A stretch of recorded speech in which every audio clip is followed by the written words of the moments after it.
ಶುಭೋದಯ ಮೇಡಮ್.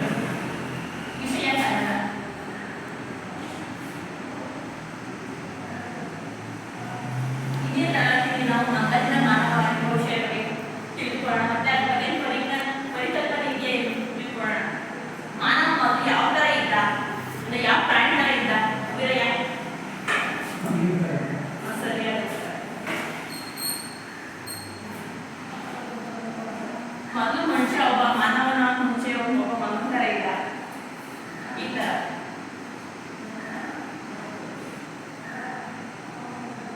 ನಂತರ ಕ್ರಮೇಣ ಈ ತರ ಬಗ್ಗೆ ಎತ್ತಿ ಸ್ವಲ್ಪ ಸ್ವಲ್ಪ ಆಗಿ ನಂತರ ಒಬ್ಬ ಸುಧಾರಣೆ ಅದೇ ಮಾನವ ಆಗಿನ ಕಾಲದಲ್ಲಿ ಯಾವ ಯುಗದಲ್ಲಿದ್ದ? ಶಿಲಾಯುಗ.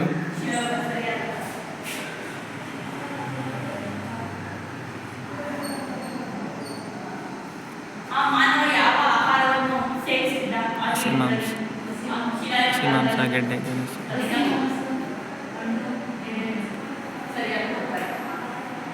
ಆಗಿನ ಕಾಲದ ಮನುಷ್ಯ ಹಸಿ ಗೆಣಸು ಮತ್ತೆ ಹಸಿ ಮಾಂಸ ತಿಂತಿದ್ದ.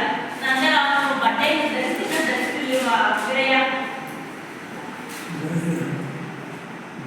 ಯಾವ ಥರ ಅಂದರೆ ಚರ್ಮ ಮಾಂಸ ತಿನ್ನಬೇಕು, ನಾವು ಚರ್ಮ ಅದೆಲ್ಲ ಬಟ್ಟೆ ಮಾಡ್ತೀವಿ. ಪ್ರಾಣಿಗಳ ಮಾಂಸ ಆಮೇಲೆ ಎಲೆಗಳನ್ನು ಪುಡಿ ಬಟ್ಟೆ ಮಾಡ್ತೀವಿ. ಸರಿಯಾದ ನಂತರ ಕಾರ್ಯಕ್ರಮಣ ಅವನು ಎಲ್ಲಿ ವಾಸಿಸ್ತಾ ಇದ್ನ ಇಲ್ಲ ಇಲ್ವಾ? ಅಲೆಮಾರಿ.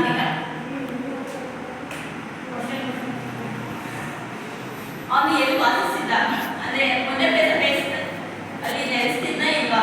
ಅಂದರೆ ಅಂದಿನ ಕಾಲದ ಮನುಷ್ಯ ಅಲೆಮಾರಿ ಜೀವನ ನಡೆಸ್ತಿದ್ದಾರೆ. ಅಂದರೆ ಒಂದು ಸ್ಥಳದಿಂದ ಮತ್ತೊಂದು ಸ್ಥಳಕ್ಕೆ ಸ್ಥಳಾಂತರ ಪಡೆದುಕೊಳ್ಳೋದು. ಮೊದಲು ಮಂಗಳೂರಿನ ಒಂದು ಮಾಡಿನ ನೆಟ್ಕೊಂಡು ಅಲ್ಲೇ ಜೀವನ ಕಳೆದ. ಓಕೆ, ಆದ್ರೆ ಅದೇ ಶಿಲಾಯುಗದಲ್ಲಿ ಹಂಗೆ ಮುಂದುವರೆದ ಬದಲಾವಣೆ ಆಗ್ಬೋದಪ್ಪ. ಬದಲಾವಣೆ ಆದ್ನ ಬರ್ಬರ್ತಾ ಯಾವ ರೀತಿ ಬದಲಾವಣೆ ಆದ? ಆಹಾರದಲ್ಲಿ ಬಿಸಿ ಮಾಂಸ ತಿನ್ನುವುದು, ಪ್ರಾರಂಭದಲ್ಲಿ ಬಿಸಿ ಮಾಂಸ ತಿನ್ನೋದು, ಬರಬರ್ತಾ ಹಣ್ಣು ತಿನ್ಕಂತ, ಮತ್ತೆ ಬಟ್ಟೆ ಅದು ಅದ್ರ ಮಾಂಸದಿಂದ ಬಟ್ಟೆ ಅವನು ಸ್ಟಾರ್ಟಿಂಗ್ ನಂತರ ಮುಂದುವರೆದ ಹೋದಂಗೆ ಮರ ರಕ್ಷಣೆ ಆದಾಗ ಕಾಡಿಗೆ ಉಂಟಾದಾಗ ಅಲ್ಲಿ ಪ್ರಾಣಿಗಳು ಸತ್ತಿದಾಗ ಟೇಸ್ಟ್ ತುಂಬಾ ಚೆನ್ನಾಗಿತ್ತು ಮಾನವನಿಗೆ. ಅವಾಗ ಹಸಿ ಮಾಂಸ ಬಿಟ್ಬಿಟ್ಟು ಬೇಸಿದ ಮಾಂಸ ತಿಂತಾ ಇದ್ದ. ಹಣ್ಣು ಅಷ್ಟೇ, ಹಣ್ಣು ನನಗೆ ಹಸಿಯಾಗಿ ತಿಂತಿದ್ದ. ನಂತರ ಹಣ್ಣು ಬೇಯಿಸ್ಕೊಂಡು ತಿನ್ನಕ್ಕೆ ಸ್ಟಾರ್ಟ್ ಮಾಡ್ದ. ಹಣ್ಣು ಮತ್ತೆ ತರಕಾರಿಗಳ ನಂತರ ಅವನ ಬಟ್ಟೆ ಹೇಗೆ ಬದಲಾವಣೆ ಆಯ್ತು ಅದೀಗ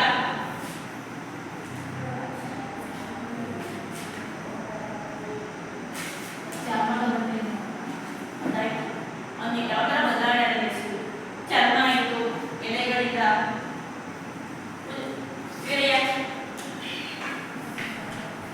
ಮೊದಲಿಗೆ ಅವನು ಗಿಡದಿಂದ ಗಿಡಕ್ಕೆ ಹಾಕಿ ಆಮೇಲೆ ನಾನು ನಡೆದಾಡ್ತಿರ್ತ ನಾನು ಬೆಡ್ ನಡೆದಾಡ್ತಿರ್ಬೇಕು, ನಾನು ಬೀಟ್ ನಡೆದಾಡ್ತಿರ್ತ, ಆಮೇಲೆ ಬಟ್ಟೆ ಯೂಸ್ ಮಾಡ್ಕೊಂಡ್ರೆ ಈಗ ಅವನ ಜೀವನ ಬೆಳೀತಿರ್ತಾರೆ.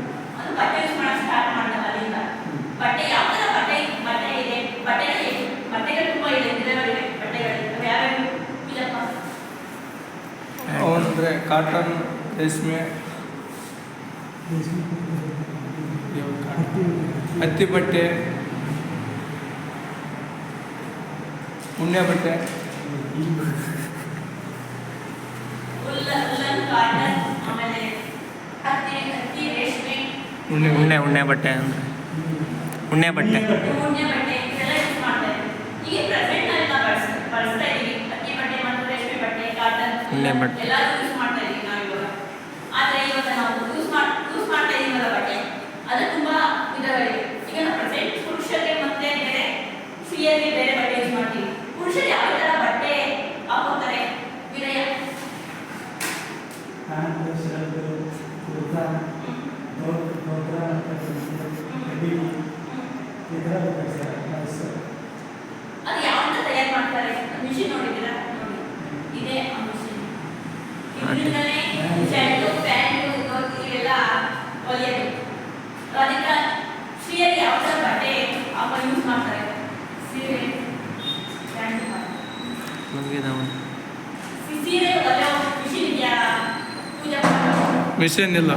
ಏನ್ ಯೂಸ್ ಮಾಡ್ತಾರೆ? ಸೀರೆ ಯಾವ ತಯಾರು ಮಾಡ್ತಾರೆ? ಮಗ್ಗದ ಯಂತ್ರ. ಮಗ್ಗದ ಯಂತ್ರ ನೋಡಿದ್ದೀರಾ? ಇಲ್ಲ ಮೇಡಮ್.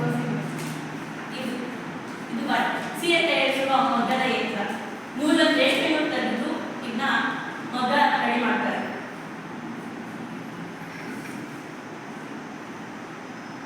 ನೋಡಿ, ಇದು ರೇಷ್ಮೆ ಸೀರೆ ನೈತಾರೆ.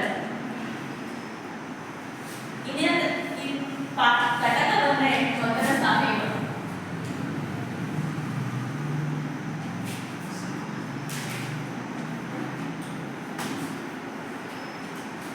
ಅಂದ್ರೆ ಮಗ್ಗ ಅಂದ್ರೆ ಒಂದು ರೇಷ್ಮೆ ನೂಲಲ್ಲಿ